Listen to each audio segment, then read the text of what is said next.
Hello everyone, welcome to the channel. நம்ம இன்னைக்கு Azure DevOps செஷனில் என்ன பார்க்க போகிறோம்னா, எப்படி ஒரு பேசிக் பைப்லைனை வந்து க்ரியேட் பண்ணுறதுன்னு பார்க்க போகிறோம். ஸோ ஃபஸ்ட்டு பைப்லைன் க்ரியேட் பண்ணுறதுக்கு முன்னாடி எப்படி ஒரு GitHub ரெப்போ வந்து Azure DevOps கூட லிங்க் பண்ணுறதுன்னு பார்க்க போகிறோம். அதுக்கப்புறம் பார்த்தீங்கன்னா எப்படி ஒரு பேசிக் பைப்லைனை க்ரியேட் பண்ணுறதுன்னு பார்ப்போம். நம்ம ப்ரீவியஸ் எபிசோடில் ஆல்ரெடி ஒரு ஆர்கனைசேஷன் க்ரியேட் பண்ணி அதுக்குள்ளே Azure DevOps டெமோன்னு ப்ராஜெக்ட் க்ரியேட் பண்ணியிருக்கோம். அதில் பார்த்தீங்கன்னா இப்போ எம்டி பைப்லைன் இருக்குது. ஸோ ஃபஸ்ட்டு GitHub அக்கௌண்ட்டில் போயிட்டு நான் ஒரு பிரான்ச் க்ரியேட் பண்ணிக்கிறேன் இந்த பைப்லைனுக்காக. ஸோ இது வந்து ஒரு எக்ஸிஸ்டிங் டம்மி ஸ்ப்ரிங் ப்ராஜெக்ட். இன்றைக்கி நம்ம க்ரியேட் பண்ணுற பைப்லைனில் இந்த ப்ராஜெக்டை தான் வந்து நம்ம லிங்க் பண்ண போகிறோம். So service connection first create பண்ணோம்.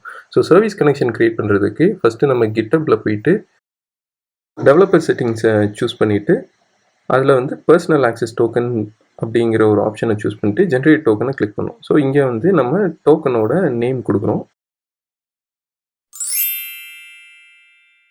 ஒரு வேலிட் நேம் கொடுத்ததுக்கப்புறம் அடுத்து சூஸ் பண்ண வேண்டியது ஸ்கோப்ஸ். ஸோ ஸ்கோப் வந்து இந்த டோக்கனுக்கு என்னென்ன ஆக்சஸ் பர்மிஷன்ஸ் வந்து ப்ரொவைட் பண்ண போகிறோம் அப்படிங்கிறத வந்து சூஸ் பண்ணிக்கிறோம். ஒன்ஸ் ஆப்ஷன்ஸை சூஸ் பண்ணதுக்கப்புறம் ஜென்ரேட் டோக்கன் க்ரியேட் பண்ணிங்கன்னா உங்களுக்கு வந்து டோக்கன் க்ரியேட் பண்ணிக்கும். அந்த டோக்கனை வந்து காப்பி பண்ணிக்கோங்க. நெக்ஸ்ட் ஸ்டெப் வந்து நம்ம அந்த டோக்கனை வந்து Azure DevOpsல வந்து லிங்க் பண்ணணும். ஸோ செட்டிங்ஸில் போயிட்டிங்கன்னா அங்கே சர்வீஸ் கனெக்ஷன்ஸ்னு ஒரு ஆப்ஷன் இருக்கும். ஸோ அதில் நியூ சர்வீஸ் கனெக்ஷன் ஆப்ஷனை கிளிக் பண்ணிவிட்டு GitHubை வந்து நம்ம சூஸ் பண்ணணும். GitHubை செலக்ட் பண்ணதுக்கப்புறம் அங்கே வந்து பார்த்திங்கன்னா ரெண்டாவது option personal access token. So நம்ம காப்பி பண்ண டோக்கனை பேஸ்ட் பண்ணி வெரிஃபை பண்ணுறோம். ஒன்ஸ் வெரிஃபிகேஷன் சக்ஸஸ் ஆனதுக்கப்புறம் நம்ம வந்து service connection name and description provide பண்ணிவிட்டு வெரிஃபை அண்ட் சேவ் பட்டனை வந்து கிளிக் பண்ணால் நமக்கு வந்து சர்வீஸ் கனெக்ஷன் ஃபார் GitHub வந்து க்ரியேட் ஆகிடும்.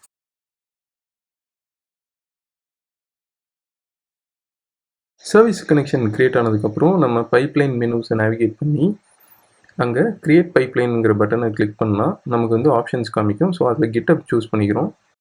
GitHub ஆப்ஷன் சூஸ் பண்ணோன்னே நம்ம ரெபாசிட்டரி செலக்ட் பண்ணதுக்கப்புறம் டைரெக்டாக வந்து அப்ரூவ் அண்ட் இன்ஸ்டால் பேஜுக்கு போகும். ஸோ அப்ரூவ் அண்ட் இன்ஸ்டால் கொடுத்ததுக்கப்புறம் நம்ம ரெபாசிட்டரிஸ் வந்து லிஸ்ட் ஆகும். ஸோ இதில் போயிட்டு க்ரியேட் ஸ்டார்டர் பைப்லைன் அப்படின்னு சொல்லிட்டு நம்ம கொடுத்தோம்னா ஒரு பேசிக் டெம்ப்ளேட் வந்து அதுவே க்ரியேட் பண்ணி கொடுக்கும். இதை நம்ம கிளிக் பண்ணி சேவ் பண்ணால் இந்த சேஞ்சஸை வந்து கமிட் பண்ண கேட்கும். ஸோ இது டைரெக்டாக வந்து உங்கள் GitHubலேயே வந்து கமிட் ஆகும். ஸோ நான் இப்போதைக்கு ஜஸ்ட் ஒரு இனிஷியல் கமிட் மெசேஜை கொடுத்து இந்த சேஞ்சஸ் வந்து டைரெக்டாக மெயின் பிரான்ச்லேயே நான் வந்து சேவ் பண்ண போகிறேன்.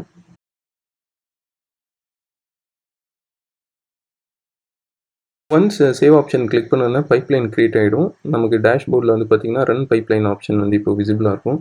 ஸோ ரன் பைப்லைன் கிளிக் பண்ணிங்கன்னா உங்களுக்கு பிரான்ச்சஸ் வந்து லிஸ்ட் ஆகும். நம்ம வந்து மெயின் பிரான்ச்லேயே கமிட் பண்ணனால மெயின் பிரான்ச்சில் வந்து YAML இருக்குது.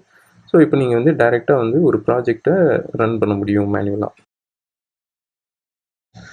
இப்போ பார்த்தீங்கன்னா மேனுவலாக ட்ரிகர் ஆனதுனால மேனுவலி ரன் பை அந்த பேரோட வந்து உங்களுக்கு ஜாப் வந்து ஸ்கெடியூல் ஆகிருக்கு.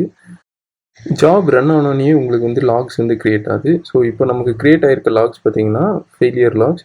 அதாவது நம்ம யூஸ் பண்ணுறது ஃப்ரீ டயர். ஸோ Azure DevOpsல வந்து செக்யூரிட்டி ரீசன்ஸ்க்காக ஃப்ரீ டயரில் வந்து இப்போ ஒரு புது ரெஸ்ட்ரிக்ஷன் கொடுத்துருக்காங்க. அதாவது நீங்கள் ஃப்ரீ டயரில் நீங்கள் ட்ரையல் பண்ணணுன்னா இந்த பர்டிகுலர் இமெயில் ஐடிக்கு வந்து ஆர்கனைசேஷன் அண்ட் நேம் வந்து நீங்கள் இமெயில் பண்ணணும். இன்றைக்கி செஷன் உங்களுக்கு யூஸ்ஃபுல்லாக இருந்திருக்கும்னு நினைக்கிறேன். ஸோ நம்ம நெக்ஸ்ட்டு செஷனில் வந்து எப்படி ஃப்ரீ டயரில் ஒரு ஜாபை சக்ஸஸ்ஃபுல்லாக ரன் பண்ணி நெக்ஸ்ட்டு ஸ்டேஜஸை வந்து பில்ட் பண்ணுறோம் அப்படிங்கிறத பார்க்கலாம். ஸோ இந்த சேனலை வந்து உங்களுக்கு பிடிச்சிருந்ததுன்னா கண்டிப்பாக சப்ஸ்கிரைப் பண்ணுங்கள். அண்ட் கொஸ்டின்ஸ் இருந்தாலும் டெலிகிராம் சேனலில் போஸ்ட் பண்ணுங்கள்.